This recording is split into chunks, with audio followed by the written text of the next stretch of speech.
कैसे हो स्कूलमेट की फैमिली? आई होप कि आप अच्छे से खा रहे होगे, पी रहे होगे, खेल रहे होगे, कूद रहे होगे और मुस्कुरा तो रहे ही होगे। तो आज हम फिर से एक जज्बे से स्टार्ट करते हैं, एक कोटेशन से स्टार्ट करते हैं।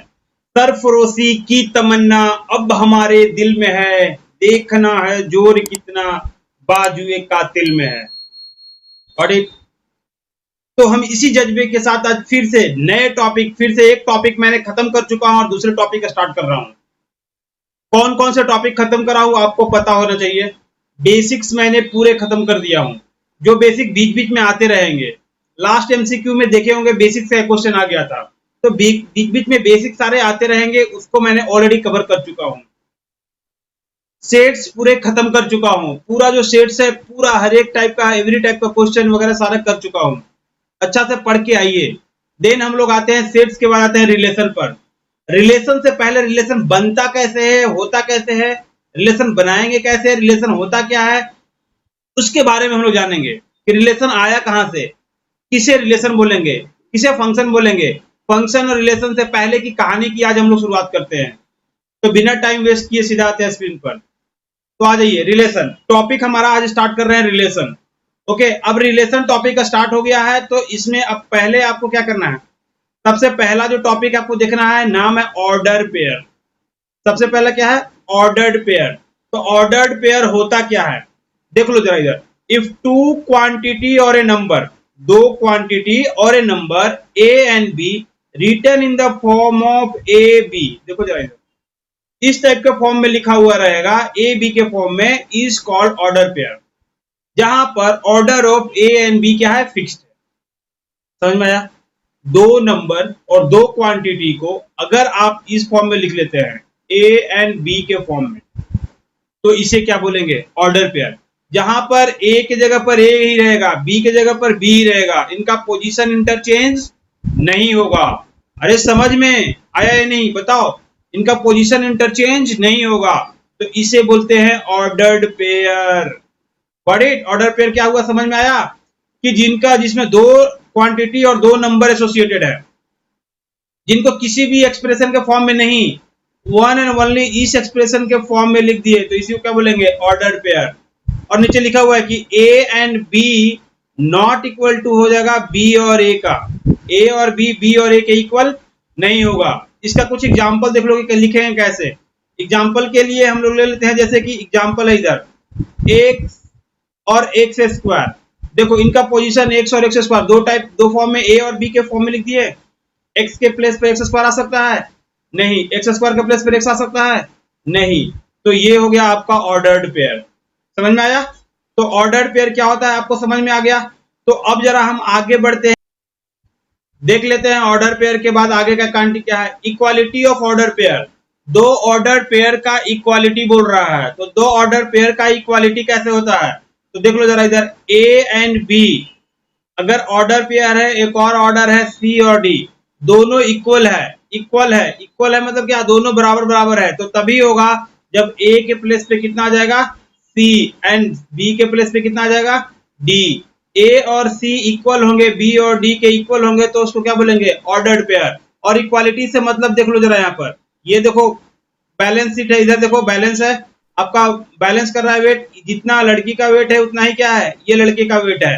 ठीक है, तो दोनों क्या है, इक्वल वेट पर है। यहाँ भी देख लो दोनों इक्वल वेट पर है, तो जो इक्वल इक्वल है इसी को बोलते हैं इक्वालिटी। एकदम ये बिल्कुल में स्ट्रेट है, तो दिस इज कॉल्ड इक्वालिटी। और देख लेते हैं कि एग्जाम्पल, और एग्जाम्पल से समझते हैं कि इक्वालिटी होता क्या है। जैसे इंडिया और पाकिस्तान, अब इंडिया और पाकिस्तान का हम लोग एरिया देख लेते हैं। तो इंडिया का एरिया देखो तो कितना है, इतना बड़ा एरिया है, इंडिया का एरिया है क्या, और पाकिस्तान का एरिया देखो, पाकिस्तान का बस इतना ही है। दोनों इक्वल है? नहीं है। इंडिया और पाकिस्तान का एरिया इक्वल नहीं है, तो ये इक्वल नहीं हुआ। इक्वल कब होगा, जब दोनों का एरिया क्या होगा, इक्वल हो जाएगा। ठीक है, दोनों का एरिया इक्वल होगा तभी होगा। तो अब जरा देखो, दोनों का एरिया इक्वल होगा, इसी को बोलेंगे इक्वालिटी। यहां पर दो ऑर्डर्ड पेयर इक्वल है, ऑर्डर्ड पेयर इक्वल है। इक्वल कब होंगे, जब पोजीशन ए के जगह पर सी आ जाए और सी के बी के जगह पर क्या आ जाए, डी आ जाए। तो ए इक्वल टू सी होगा, बी इक्वल टू डी होगा, तो इसे क्या बोलेंगे, ऑर्डर्ड पेयर। इसे क्या बोलेंगे, ऑर्डर्ड पेयर। ठीक है, इक्वल है, इक्वालिटी ऑफ ऑर्डर पेयर है। अब इससे रिलेटेड कुछ क्वेश्चन हम लोग देख लेते हैं। इससे रिलेटेड क्वेश्चन क्या है उसको देख लेते हैं जरा ध्यान से, देख लो जरा ध्यान से। एक क्वेश्चन आ गया है कि ये क्वेश्चन आ गया आपका, देख लो जरा ध्यान से। ये क्वेश्चन आ गया कि एक 3x minus y plus 1 equal किसके है, 1 माइनस एक्स माइनस वाई के। देन बोल रहा है कि find the value of x and y, ऐसा क्वेश्चन दिया हुआ है। तो हम लोग ऑर्डर्ड पेयर से क्या देखें कि a और b अगर ऑर्डर्ड पेयर c और d के इक्वल है तो ये इक्वल तभी होगा जब a इक्वल टू कितना हो जाएगा c and b equal to कितना हो जाएगा d। a c के इक्वल हो गया, b d के इक्वल हो गया, तो इसे क्या बोलेंगे ऑर्डर्ड पेयर। तो अब जरा इक्वालिटी ऑफ ऑर्डर पेयर, तो यहां से अगर दो ऑर्डर पेयर इक्वल है तो a के इक्वल टू कितना ले लेंगे 3x माइनस 1 एंड b किसके इक्वल होगा y प्लस 1 के, c किसके इक्वल हो गया 1 माइनस एक्स के एंड d किसके इक्वल हो गया माइनस y के। तो यहां से a इक्वल टू c, तो a का वैल्यू c के इक्वल रखेंगे तो कितना हो जाएगा, देखो इसको सॉल्व कर लेते हैं। 3 of x minus 1 equal to 1 minus x, 1 को इधर ले आते हैं तो 3 of x plus x equal to कितना हो जाएगा 1 plus 1। Then 4 of x equal to हो जाएगा 2 एंड x का वैल्यू कितना हो जाएगा 2 अपॉन में 4 इक्वल टू 1 अपॉन में 2। तो x का वैल्यू यहां से कितना मिल गया 1 अपॉन में 2। x एंड y का वैल्यू ही फाइंड करना था। सेकेंड में क्या हो जाएगा, तो y plus 1 equal to minus y है, तो y को इधर लाते हैं तो y plus y equal to कितना हो जाएगा minus 1 and 2 of y equal to minus 1। Then y का वैल्यू कितना हो जाएगा, y का जो वैल्यू मिल जाएगा हो जाएगा माइनस 1 अपॉन में 2। तो यहां से बताओ x का वैल्यू तो आपको मिल गया है, x का वैल्यू कितना मिला 1/2 एंड y का वैल्यू मिल गया है कितना माइनस 1/2। तो ये आपका सॉल्यूशन हो गया, ये सॉल्यूशन हो गया किसके लिए ऑर्डर्ड पेयर के, इक्वालिटी ऑफ ऑर्डर्ड पेयर का सॉल्यूशन हुआ। समझ में आया या नहीं, अरे यस और नो, दीवारों से टिक कर मत बैठो, ठीक है। कुछ लोग दीवारों से टिक कर बैठ गए हैं, उनको समझ में नहीं आएगा। आप अच्छा से सिंपल सिंपल वे में बैठो, आराम से बैठो तो समझ में आ जाएगा, ठीक है। अब जरा देखो मैं एक क्वेश्चन और देता हूं आपको, इसी से रिलेटेड एक क्वेश्चन देता हूं। सपोज कि X square minus 4 is equal है X square minus 4 and Y square minus 5x plus 6, कितना है Y square minus 5x plus 6 is equal to है ये 5 और 0 के इक्वल है। देन बोल रहा है कि find the value of x and y, find the value of x and y, x and y का वैल्यू फाइंड करना है। तो जरा देखो यार, एक्स स्क्वायर माइनस 4 किसके इक्वल है 5 के इक्वल है, तो इसको सॉल्व करेंगे तो x square minus 4 is equal to कितना हो जाएगा 5। सॉल्यूशन करते हैं तो एक्स स्क्वायर का वैल्यू यहां से कितना हो जाएगा 5 प्लस 4, तो एक्स स्क्वायर इक्वल टू हो गया 9। देन एक्स का वैल्यू कितना हो जाएगा under root plus minus 9, plus minus 9 मतलब कितना हो जाएगा प्लस माइनस 3। तो यहां से x का वैल्यू मिल गया प्लस माइनस 3। सिमिलरली y का वैल्यू सॉल्व कर लेते हैं तो कितना है Y square minus 5 of x plus 6 equal to 0, ठीक है। तो यहां से सॉल्व करेंगे तो y square middle term split करते हैं, मिडिल टर्म स्प्लिट करेंगे तो वाई स्क्वायर माइनस कितना हो जाएगा 2x minus 3x plus 6 equal to 0। तो यहां से y कॉमन लेते हैं तो हो जाएगा y है, यहाँ पर x नहीं है, वाई स्क्वायर माइनस एक्स नहीं होगा, कितना हो जाएगा आपका यहाँ पर वाई स्क्वायर माइनस 5y, तो यहाँ भी आपका 5y है। देख लो जरा यहाँ पर, तो यहाँ भी हो गया आपका y और यहाँ भी हो गया आपका y, तो y प्लस 6 हो गया। तो अब जरा ध्यान से देखो, y कॉमन लेंगे तो कितना हो जाएगा, यहाँ से कॉमन हो जाएगा y माइनस 2 और माइनस 3 कॉमन लेंगे तो कितना हो जाएगा y minus 2 equal to 0। y minus 2 common हो गया तो y minus 2 into y minus 3 का जो वैल्यू होगा कितना हो जाएगा 0। तो y का यहाँ से वैल्यू 2 मिल जाएगा और y का वैल्यू यहाँ से कितना मिलेगा 3। तो y का वैल्यू 2 एंड 3 और फर्स्ट में क्या मिला था x का वैल्यू प्लस माइनस 3। तो इस तरह से आपको सॉल्व करना है इक्वालिटी ऑफ ऑर्डर्ड पेयर के क्वेश्चन को। इक्वालिटी ऑफ ऑर्डर्ड पेयर आपको समझ में आ गया होगा, नहीं समझ में आया तो कमेंट में बताइए कि सर समझ में नहीं आया, फिर से मैं कोशिश करूंगा कि समझाऊंगा, ठीक है। तो ये हो गया इक्वालिटी ऑफ ऑर्डर्ड पेयर। अब जरा आते हैं नेक्स्ट, फिर से आगे बढ़ते हैं। इक्वालिटी ऑफ ऑर्डर्ड पेयर आपको समझ में आ गया, तो अब फिर से हम लोग आगे का देखते हैं कि आगे कौन सा टॉपिक है, ठीक है। तो आपको आगे देख लेते हैं, देख लीजिए जरा एक बार, Cartesian product of two sets. अब दो सेट्स का प्रोडक्ट है, ठीक है, दो सेट्स का प्रोडक्ट है, तो प्रोडक्ट कैसे करेंगे इसके बारे में जानना है। तो Cartesian of product of two sets A and B is a set containing all possible ordered pair, जितना भी पॉसिबल ऑर्डर्ड पेयर बनेगा दो सेट्स के बीच में उसी को बोलते हैं कार्टेशियन प्रोडक्ट। वेयर ए कहां से बिलोंग कर रहा है, सेट ए से, एंड बी कहां से बिलोंग कर रहा है, सेट बी से। ए क्या है, ए एक एलिमेंट है सेट ए का, बी क्या है, एक एलिमेंट है सेट बी का। ठीक है, तो कार्टेशियन प्रोडक्ट क्या होगा कि अगर ए एंड बी दो सेट्स हैं तो ए और बी, जो स्मॉल ए और स्मॉल बी है, एलिमेंट है किसके, कैपिटल ए और कैपिटल बी के रिस्पेक्टिवली। तो इनका जितना पॉसिबल ऑर्डर पेयर बना देंगे, जितने पॉसिबल ऑर्डर पेयर बनेगा, that is called Cartesian product, product of two sets. ठीक है, and it is denoted by A cross B. लिखेंगे कैसे, देख लो जरा, ए क्रॉस बी से। And this A cross B का मतलब क्या हो गया, A and B, A B क्या है, ये ऑर्डर्ड पेयर, यही तो है ऑर्डर्ड पेयर, ये है तुम्हारा ऑर्डर्ड पेयर। ठीक है, और ए बिलोंग्स टू कैपिटल है, B belongs to capital B है, तो ये इस तरह से आपका ऑर्डर्ड पेयर बना। अब देखो जरा, अगर ऑर्डर्ड पेयर है तो कैसे निकालते हैं कार्टेशियन प्रोडक्ट, अब देख लो जरा ध्यान से।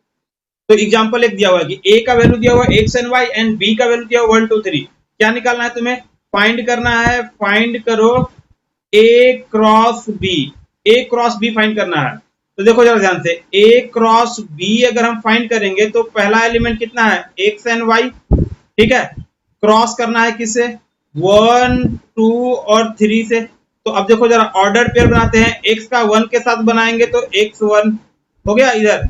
अब x का 2 के साथ बना लेते हैं ऑर्डर पेयर, तो बना लेते हैं x और 2, ऑर्डर पेयर हो गया। x का 3 के साथ बनाते हैं तो x और 3।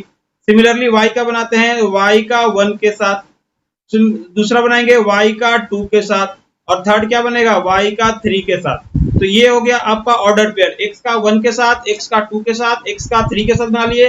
फिर y का कोरस्पॉन्डिंग बनाना है, x का उठाओ तो पहले पूरे एलिमेंट b के सारे एलिमेंट्स के और साथ उसका पेयर बनाओ। तो x का 1 के साथ बना दिए, x का 2 के साथ, x का 3 के साथ, y का 1 के साथ, y का 2 के साथ, y का 3 के साथ। तो ये हो गया आपका ऑर्डर्ड पेयर पूरा बन गया। तो ये हो गया a cross b, product of two sets. Product of two sets कैसे बना, आपको समझ में आया। एक और क्वेश्चन सर, इसका एक और क्वेश्चन दे दो, तो एक और क्वेश्चन हम लोग इसका देख लेते हैं। ठीक है, एक और क्वेश्चन देख लेते हैं, यहाँ पर इसको जरा हटा लेते हैं, फिर एक क्वेश्चन और देख लेते हैं, या फिर इनको नीचे कर लेते हैं। जरा देखो, एक और क्वेश्चन हम लोग देख लेते हैं इस टाइप का। या इसी को x का वैल्यू इतना था, x का वैल्यू जो x का वैल्यू कितना है इसमें दिया हुआ है, सर x का वैल्यू दिया हुआ था x एंड y, a का जो एलिमेंट दिए हुए थे x एंड y दिया हुआ था, x का वैल्यू नहीं, x and y, and b का जो एलिमेंट था कितना दिया हुआ था, 1 2 और 3। तो अब जरा देखो, a क्रॉस b हम लोगों ने निकाल लिया है, कैसे निकाला है, तो सर x का 1 के साथ ऑर्डर बनाए, x का 2 के साथ ऑर्डर बनाया, x का 3 के साथ ऑर्डर बना लिया, और सिमिलरली y का किसके साथ बनाना है, 1 के साथ, y का 2 के साथ, और y का कितना हो जाएगा, 3 के साथ। सर ये है आपका ऑर्डर्ड पेयर, तो यही कार्टेशियन प्रोडक्ट हो गया। अब देखो b क्रॉस a निकाल के देखो, b क्रॉस a निकालोगे तो कितना हो जाएगा, सर पहले 1 का, अब b को पहले रखते हैं, 1 2 एंड 3 हो गया, और इसका क्रॉस प्रोडक्ट किसके साथ करना है, x एंड y के साथ। तो जरा ध्यान से देखो, x एंड y के साथ क्रॉस प्रोडक्ट करना है। तो देखो यहाँ पर 1 का आप बनाएंगे किसके साथ, 1 का x के साथ बनाएंगे, एक ऑर्डर पेयर, और सेट के फॉर्म में लिखना है। ठीक है, 1 का y के साथ बना लेंगे, एक ऑर्डर पेयर बन गया। अब 2 का बनते हैं तो 2 का x के साथ बनाते हैं, एक ऑर्डर पेयर हो गया। 2 का y के साथ बना लेते हैं। सिमिलरली किसका बनेगा, 3 का x के साथ बनेगा, और 3 का y के साथ बनेगा। तो ये ऑर्डर पेयर हो गया b क्रॉस a। अब जरा मैच करो तो a क्रॉस b और b क्रॉस a इक्वल है क्या, सर फर्स्ट ऑर्डर में x 1 है, मतलब x का 1 के साथ ऑर्डर पेयर है, यहाँ पर कितना है, 1 का x के साथ है, तो दोनों इक्वल नहीं होगा, क्योंकि x का और 1 का पोजीशन क्या है, फिक्स है, तो बोथ आर नॉट इक्वल। समझ में आया। तो ये हुआ आपका कार्टेशियन प्रोडक्ट। बोलो सर और एग्जांपल थोड़ा दो, और एग्जांपल देख के समझाओ कि कार्टेशियन प्रोडक्ट होता क्या है। ठीक है, तो और एक एग्जांपल, 2 3 एग्जांपल आपको दे के मैं अच्छा से क्लियर करता हूं कि कार्टेशियन प्रोडक्ट क्या होता है और कैसे प्रोडक्ट करते हैं। ठीक है, 11th वाले बच्चे भी इसको देख सकते हैं, आराम से आपको समझ में आएगा, और यही एग्जाम में आपको क्वेश्चन भी पूछेंगे। ठीक है, तो ये हो गया आपका। देख लेते हैं कि अब मैं दूसरा एक एग्जांपल लेता हूं, सेकेंड एग्जांपल लेता हूं, ए का एलिमेंट में डाल रहा हूं 0 1 और 5। ठीक है, एंड बी का एलिमेंट डाल रहा हूं, सपोज कि ए बी और सी है, ऐसा है। एंड फाइंड करने के लिए बोल रहा है कि ए क्रॉस बी फाइंड करो and B cross A find करो। तो ए क्रॉस बी पहले फाइंड करके देख लेते हैं। तो ए क्रॉस बी फाइंड करेंगे तो कितना हो जाएगा 0,1 0, कितना हो जाएगा 1,5 क्रॉस कर लेते हैं बी के साथ तो ए बी सी। तो यहां से देख लो 0,1 0, ए हो गया, इसके साथ 0, बी हो गया, 0, सी 0 का सबके साथ ऑर्डर पेयर बना लिया। उसके बाद किसका बनेगा 1, ए 1, बी 1 का बी के साथ, फिर 1 का सी के साथ, ठीक है 1 का बी के साथ 1 का सी के साथ, और फिर कितना हो जाएगा 5 का ए के साथ। देखो जरा ध्यान से 5 का ए के साथ 5 का बी के साथ और कितना हो जाएगा 5 का सी के साथ। ये हो गया। तो ये आपका ऑर्डर पेयर बन गए। तो टोटल ऑर्डर पेयर कितने बने, ए में कितने एलिमेंट है सर, ए में 3 एलिमेंट है, बी में कितने एलिमेंट है सर 3 एलिमेंट है। तो total number of element in A cross B देखो 1 2 3 4 5 6 7 8 और 9। मतलब ए का जितना एलिमेंट है बी का एलिमेंट है, दोनों क्या होगा मल्टीप्लाई हो जाएगा। ए क्रॉस बी मतलब 3 है एलिमेंट, तो 3 into 3 कितना हो गया 9 एलिमेंट ए क्रॉस बी में हो गया। अब जरा देखो बी क्रॉस ए यहीं पर निकाल के दिखाते हैं। तो अगर बी क्रॉस ए निकाल को देखोगे तो कितना हो जाएगा सर, ए का बनेगा 0 के साथ, ए का 0 के साथ, फिर ए का 1 के साथ बनेगा, फिर बनेगा ए का 5 के साथ, और किसके साथ बनेगा फिर सर बी का 0 के साथ, और उसके बाद बी का 1 के साथ, और हो जाएगा बी का 5 के साथ हुआ। सिमिलरली यहां पर निकालेंगे तो सी का 0 के साथ, कॉमन लेते हैं सी का 1 के साथ और सी का 5 के साथ। ये हो गया आपका कॉमा। तो ये आपका टोटल एलिमेंट देखो जरा, फिर से कितना हो गया 9 हुए नहीं, 1 2 3 4 5 6 7 8 9। फिर से बी क्रॉस ए में भी कितने एलिमेंट हो गए 9। बट क्या ए क्रॉस बी क्रॉस ए के इक्वल है सर, इक्वल नहीं होगा। ए क्रॉस बी क्रॉस ए के इक्वल नहीं होगा। क्यों नहीं होगा, क्योंकि पोजीशन सबका फिक्स है। ठीक है, तो इस तरह से आप कार्टेशियन प्रोडक्ट करना है। अब बोलो सर और हमारा कार्टेशियन प्रोडक्ट और भी बना के दिखाओ, और बना के दिखाओ मतलब कि 3 ऑर्डर का 3 क्रॉस 3 मतलब कि ए क्रॉस ए का इस तरह का कार्टेशियन प्रोडक्ट हमको बनाना है। तो अगर इस तरह का कार्टेशियन प्रोडक्ट बनाना है तो एक एग्जांपल लेते हैं। सपोज ए का मैं एलिमेंट ले लिया 1 एंड एक्स एंड वाई ले लेते हैं। ए का एलिमेंट है x and y, and B का एलिमेंट है बी का, या इसी को सॉल्व कर लेते हैं। तो इससे क्वेश्चन तुम्हें पूछ रहा है कि ए क्रॉस ए, जरा ये निकाल के बताओ, 3 का कार्टेशियन प्रोडक्ट निकाल के बताओ। तो पहले हम सॉल्यूशन करेंगे, तो पहले किसका करेंगे, तो सर पहले ए क्रॉस ए का कर लेते हैं। तो एक्स और वाई होगा, और क्रॉस किसके साथ करना है, एक्स एंड वाई का क्रॉस करना है। तो अगर यहाँ पर क्रॉस प्रोडक्ट बनाएंगे तो कितना हो जाएगा, एक्स का एक्स के साथ बनेगा, फिर क्या हो जाएगा एक्स का वाई के साथ बनेगा, फिर क्या हो जाएगा वाई का एक्स के साथ बन जाएगा, एंड वाई का वाई के साथ बनेगा। तो ये हो गया आपका क्रॉस प्रोडक्ट ए क्रॉस है। ए में कितने एलिमेंट 2, तो ए क्रॉस ए में कितना हो जाएगा 2 2 जा 4, तो देख लो 4 एलिमेंट हो गए। अब सिमिलरली एक और क्वेश्चन तुमसे पूछ रहा है कि जरा इसका बताओ ए क्रॉस ए करके बताओ। तो पहले हम लोग ए क्रॉस ए को एक प्लेस पे रख लेते हैं। तो ए क्रॉस ए कितना है एक्स एक्स, ये हो गया एक्स एंड वाई यहां पर हो गया। सिमिलरली वाई एंड एक्स, और हो गया वाई कॉमा वाई, देख लो जरा ध्यान से। और इसका क्रॉस करना है किसके साथ, तो एक्स एंड वाई के साथ। तो अब देखो जरा ध्यान से, इसमें एलिमेंट है 4 और उसमें कितने हैं 2 है, तो 4 2 जा कितने एलिमेंट बनेंगे, ए क्रॉस ए में 3 सेट्स का क्रॉस प्रोडक्ट कर रहे हैं। तो देख लो जरा कैसे हम इसको प्रोडक्ट करेंगे। तो एक्स का किसके साथ करेंगे, एक्स के साथ। तो एक्स कॉमा एक्स, देखो ये पॉसिबल ऑर्डर पेयर बन गया। नेक्स्ट में क्या बनेगा एक्स कॉमा वाई, ये बन गया। अब सिमिलरली एक्स वाई क्या कर देंगे, तो एक्स वाई और कितना हो जाएगा एक्स, ये बना। उसके बाद कितना हो जाएगा एक्स वाई और वाई, ये बन गया। उसके बाद कितना हो जाएगा वाई का एक्स वाई एक्स का, तो वाई एक्स कॉमा एक्स, ये बन गया। उसके बाद करेंगे तो कितना हो जाएगा वाई एक्स कॉमा वाई, तो ये हो गया आपका। फिर अब वाई वाई का बच गया, तो y कॉमा वाई एंड इसके साथ बनेगा x के साथ। सिमिलरली यहां पर करेंगे तो कितना हो जाएगा y कॉमा वाई, तो ये बन गया आपका। तो देखो 2 2 4 2 2 4 और 2 6 और 2 8 फिर से मिल गया। तो ए क्रॉस ए 3 सेट्स का क्रॉस प्रोडक्ट कैसे करें, क्रॉस प्रोडक्ट नहीं ये कार्टेशियन प्रोडक्ट कैसे करेंगे वो आपको पता चल गया। ठीक है, कैसे प्रोडक्ट करेंगे। तो आपको मैं थोड़ा सा होमवर्क दे रहा हूं, घर से बनाने के लिए कि आप 3 प्रोडक्ट, ये जो सेट्स है उसको आप निकाल कर प्रोडक्ट करके आप आइएगा।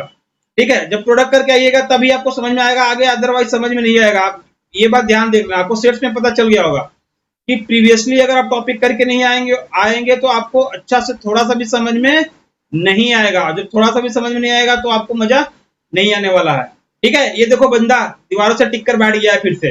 अरे दीवारों से टिक कर नहीं बैठना है, सीधा खड़ा हो जाओ और मतलब स्ट्रेट होके पढ़ो। मैथ पढ़ रहे हो, हिस्ट्री नहीं पढ़ रहे हो, कहानी नहीं सुन रहे हो। ठीक है, समझ रहे हो ना? तो ये नहीं सर डायलॉग लगाना स्टार्ट करोगे, समझ रहे हो ना? धीरज रखो, समझ में आएगा। ठीक है, अब आपको आपके लिए घर से बनाने के लिए एक होमवर्क देता हूँ। तो जरा एक क्वेश्चन इस तरह से है कि ए का जो एलिमेंट है ये है ए, बी और सी, और जो बी का एलिमेंट है वो है -1 और 1। देन तुमसे फाइंड करने के लिए बोल रहा है कि फाइंड करो ए क्रॉस बी। सेकेंड में बोल रहा है कि फर्स्ट में है ए क्रॉस बी फाइंड करने के लिए। सेकेंड जो क्वेश्चन है उसमें बोल रहा है कि आपका बी क्रॉस ए फाइंड करो, बी क्रॉस ए फाइंड करो। और थर्ड क्वेश्चन में है ए क्रॉस ए फाइंड करना है। फोर्थ क्वेश्चन में है आपका बी क्रॉस ए फाइंड करना है। एंड 6 में है आपका फिफ्थ वाला लिख लो। फिफ्थ में क्वेश्चन है कि आपको बी क्रॉस, फिफ्थ में जो है वो कितना है B cross and B find करना है। तो ये आपको टॉपिक फाइंड करना है। ये 5 क्वेश्चन आपको देके आए हैं, ये 5 क्वेश्चन आप सोल्व करिएगा। सोल्व करके मुझे कमेंट में बताइए कि सर समझ में आया या नहीं आएगा, तो फिर मैं आपको आगे क्वेश्चन कराऊंगा। ठीक है, आ जाएगा समझ में, मुझे पूरा विश्वास है। आप अच्छे से पढ़ रहे हैं, आपको समझ में आएगा ही आएगा। ठीक है, तो ये क्वेश्चन हो गया। तो Cartesian product of two sets हम लोग सीख लिए। अब आगे आते हैं कि नेक्स्ट टॉपिक क्या है। Cartesian product of two sets आपको अच्छा समझ में आ गया। अब आगे टॉपिक आते हैं। तो देखो जरा इंपॉर्टेंट रिजल्ट, इस पर इंपॉर्टेंट रिजल्ट है कुछ, क्या है तो देख लो जरा। इंपॉर्टेंट रिजल्ट के बारे में हम लोग डिस्कस कर लेते हैं कि इससे क्या क्या रिजल्ट बना हुआ है आपका। तो फर्स्ट में रिजल्ट क्या है, A cross B not equal to B cross A. अभी तो बताया था, दिखाया था कि A cross B not equal to B cross A होगा। क्यों नहीं हुआ, कंडीशन भी है कि जब A not equal to B है, ए क्रॉस, क्योंकि पोजीशन क्या है फिक्स है, ए और बी का पोजीशन आपका क्या है फिक्स है। तो पोजीशन फिक्स है तो चेंज नहीं होगा, किसी के प्लेस पे किसी और को नहीं रख सकते हैं, इसलिए A cross B cross A equal नहीं होगा। बट अगर ए इक्वल टू बी हो गया तब तो कहीं भी करो इक्वल टू है तो कोई फर्क नहीं पड़ेगा। तो ए क्रॉस बी देन क्या हो जाएगा, बी क्रॉस ए के इक्वल होगा। अब देखो आइदर ऑफ ए और बी इक्वल टू 5, दोनों ए और बी में से कोई भी एक फाई है। फाई क्या है, नल सेट। और नल सेट आपको कहाँ बताए हैं, पीछे वाले क्लास में बताए हैं, सेट्स में बताए थे। नल सेट मतलब क्या है, कोई भी एलिमेंट्स नहीं है। जब कोई भी एलिमेंट्स नहीं है तो हम ए का बी के कोई भी, अगर ए में से बी में से कोई भी एक नल सेट हो गया तो हम किसके साथ ऑर्डर पेयर बनाएंगे, किसी के साथ ऑर्डर पेयर नहीं बनाएंगे। तो ए क्रॉस बी किसके इक्वल हो जाएगा, 5 के इक्वल हो जाएगा। कोई भी ए और बी में क्या होगा 5 हो गया, तो ए क्रॉस बी क्या हो जाएगा 5 के इक्वल हो गया। तो थर्ड नंबर रिजल्ट ए हो जाएगा। अब नेक्स्ट आ जाओ 4 में कि ए और बी इनफाइनाइट सेट है। ए और बी में से कोई भी एक इनफाइनाइट सेट है, तो order pair A cross B का बनाएंगे तो कितना बनेगा, इनफाइनाइटली मेनी बनेगा। तो इनफाइनाइटली मेनी बनेगा तो ये क्या होगा कि ए और बी अगर इनफाइनाइट सेट है तो ए क्रॉस बी भी होगा, वो क्या होगा इनफाइनाइट सेट होगा। नेक्स्ट आ जाओ number of element in A cross B. A cross B में कितने नंबर ऑफ एलिमेंट है, तो अभी बताए थे कि अगर number of element in A 2 है, number of element in B 2 है, तो number of element in A cross B कितना रहता, 2 into 2 4। ए क्रॉस ए में अगर नंबर ऑफ एलिमेंट 3 है, बी में नंबर ऑफ एलिमेंट 2 है, तो ए क्रॉस बी में कितना हो जाएगा 6।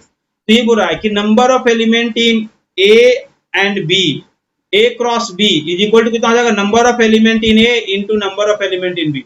Number of element in A में कितना है, नंबर ऑफ एलिमेंट बी में कितना है, वो सारे का प्रोडक्ट कर देंगे तो क्या बोल जाएगा, number of element in A cross B. Number of ordered pair भी ए क्रॉस बी को बोलेंगे। ए क्रॉस बी क्या होता है, नंबर ऑफ ऑर्डर्ड पेयर। तो यही बोला है कि number of element in A into number of element in B. 6 में देखो क्या है, A cross B minus C. तो A cross B minus C equal to कितना होता है, A cross B minus A cross C. ठीक है, ये आपका डिस्ट्रीब्यूटिव लॉ फॉलो करता है कि ए क्रॉस बी माइनस सी है तो A cross B minus A cross सी भी होगा। सिमिलरली देख लो जरा, A cross B union C है, A cross B union C है तो कितना हो जाएगा, इज इक्वल टू बीच में लिख लेना, A cross B union A cross C हो जाएगा। ठीक है। इसी तरह से है आपका A cross B, A cross into B intersection C है, तो इक्वल टू कितना हो जाएगा, A cross B intersection A cross C। मतलब पहले A का B के साथ क्रॉस कर लो, A का C के साथ क्रॉस कर लो और दोनों में कॉमन निकाल लो, that is called intersection. Intersection में क्या होता है, कॉमन ही होता है। अब सिमिलरली देखो यहाँ पर लिखा हुआ है A cross B intersection C cross D है, तो आप A intersection C cross B intersection D कर सकते हैं। मतलब कि पहले क्या कर लो, A का C का बगल वाले का, देखो जरा ध्यान से, A का C के साथ इंटरसेक्शन करो और B का D के साथ इंटरसेक्शन करो, देन क्रॉस करो। देखो ये सब छोटा छोटा फॉर्मूला थ्योरी है, रिजल्ट्स है। इस रिजल्ट को आप देख लो, याद कर लो, क्योंकि कभी कभी क्वेश्चन में डायरेक्टली पूछ लेते हैं। डायरेक्टली अगर पूछ लिए तो आपको ये सब जो क्वेश्चन है क्या है, लो हाई वाले क्वेश्चन है, मतलब लो हाई वाले एप्पल है, और लो हाइट वाले एप्पल है, तो आप उसको क्या कर सकते हो, आराम से प्लग कर सकते हो, तोड़ सकते हो, आराम से खा सकते हो तोड़कर। तो इस टाइप के रिजल्ट को आपको मिस नहीं करना है, आपको अच्छा से करके जाना है, क्योंकि ज्यादा डिफिकल्ट क्वेश्चन नहीं आने वाला है। रिजल्ट बेस्ड क्वेश्चन आएगा तो आपको इमीडिएटली सॉल्व करके आना है, ठीक है। तो ये हुआ रिलेशन से पहले की कहानी। तो रिलेशन से पहले की कहानी हम लोग पढ़ चुके हैं। अब ये जब पढ़ चुके हैं तो आप बताइए मुझे कमेंट में कि आपको समझ में आया या नहीं। अगर ये लेक्चर आपको अच्छा से पढ़ के आना है तभी आपको रिलेशन समझ में आएगा। Relation all possible order pair क्या होता है, सबसेट ऑफ ऑर्डर पेयर होता है। ए क्रॉस बी का सबसेट होता है रिलेशन, मैं अभी आपको बता रहा हूँ। तो रिलेशन की कहानी हम लोग आगे बढ़ेंगे, मिलेंगे अगले क्लास में, तो हम लोग रिलेशन बनाएंगे। अगर आपको ये लेक्चर पसंद आया तो आपको दोस्तों में फॉरवर्ड करना है, कम से कम एक दोस्त को तो शेयर करना ही करना है, ताकि हम लोग फैमिली इंक्रीज करना है, ठीक है। जितना हम लोग देख रहे हैं, जैसे 50 बच्चे 60 बच्चे हम लोग देख रहे हैं, तो 50-60 बच्चे जो भी हैं, आप 60 बच्चों को शेयर करें, ठीक है। वो 60 बच्चे अगले आगे बच्चे को शेयर करेंगे, जिससे क्या होगा, हमें पता चलेगा कि हाँ हम लोग को फैमिली इंक्रीज होगा, हम लोग अच्छा से पढ़ रहे हैं, ये कर रहे हैं। कुछ बच्चे का रिक्वेस्ट आता है कि सर सितंबर तक कोर्स खत्म होगा या नहीं, तो अभी गारंटी नहीं, हम लोग कोशिश कर रहे हैं कि रेगुलर, अगर रेगुलर लेक्चर पॉसिबल हो तो रेगुलर लेक्चर लेकर आए, लेकिन जब तक नहीं आता, जितना आपको आ रहा है उतना आप पढ़िए, उतना तो पढ़ना ही पढ़ना है। बट अप्रैल तक में तो मैं सिलेबस कवर कर ही दूंगा, ऑलमोस्ट अप्रैल तक मैं सोच रहा हूँ कि सिलेबस सारा कवर करूँ। बट सितंबर बहुत नजदीक है, बट आपका एग्जाम भी तैयारी आ गया है, मैं जल्दी ही आपको ये भी लेकर आऊंगा कि कैसे आपको तैयारी करना है 60 डेज में एनडीए का, ठीक है। तो इस तरह से आपको पढ़ते रहना है, खेलते रहना है और मुस्कुराते रहना है। फिर मिलते हैं हम अगले नेक्स्ट वीडियो में, ठीक है। तब तक के लिए बाय बाय।